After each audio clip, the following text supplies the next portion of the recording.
Chuak nunggu bufa kubuk manai wave choprop kha bihikte busaselano patimung strang shalne horo telemura thana bai khobjak mai gonga amsaiwo sawiman kha telemura mai gonga amsani tongnai pradip namashudra shalbrum no chok nungui nogo five walaiwo nokni borok bai strang shalne horo bazar ni simi five kok banglaiwi atom sake kubuk manai tobuwei five bihikno choprop kha kubuk manai bai choprop mawo sagodukho mankha bihik sobite namashudra bono banchirina ni thangai sagodukho mankha busasela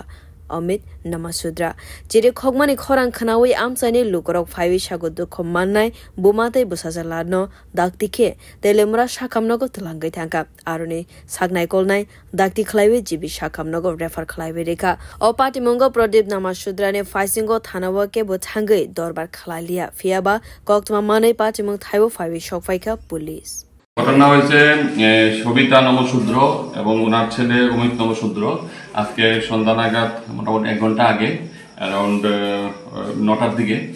ওরা এসছে 9টার দিকে হবে তো history of assault owner husband মানে মদমত্ত অবস্থায় দাও দিয়ে আক্রমণ করেছে ওনার স্ত্রী এবং ওনার ছেলেকে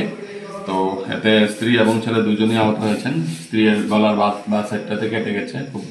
রক্ত ঝরছিল তো এখন আমরা ফার্স্ট এড করেছি তো ইন্টারনাল হেমোরেজ থাকতে পারে তার জন্য ওনাকে রেফার করা হয়েছে আর ছেলেটার পিঠের বা দিকের নিচের অংশ কেটে গেছে প্রায় 3-4 সেন্টিমিটার ওখানটাও ড্রেসিং করা হয়েছে তো ওনার মাকে রেফার করা হয়েছে তার জন্য ওনার ছেলেও সাথে যাবে বলে দুজনকে একসাথে আমরা জীবিতে স্থানান্তরিত করেছি এইমাত্র ওনারা গেলেন তো আমরা তেলিয়ামুড়া পিএসকে ইনফরমেশন দেওয়া হয়েছে ওনারা এসে ওনাদের নাম মানে যিনি মদমত্ত অবস্থায় আক্রমণ করেছেন ওনার নাম হচ্ছে প্রদীপ নমশূদ্র বাড়ি মাইগঙ্গা তেলিয়ামুড়া ব্যুরো রিপোর্ট কক্ষরা।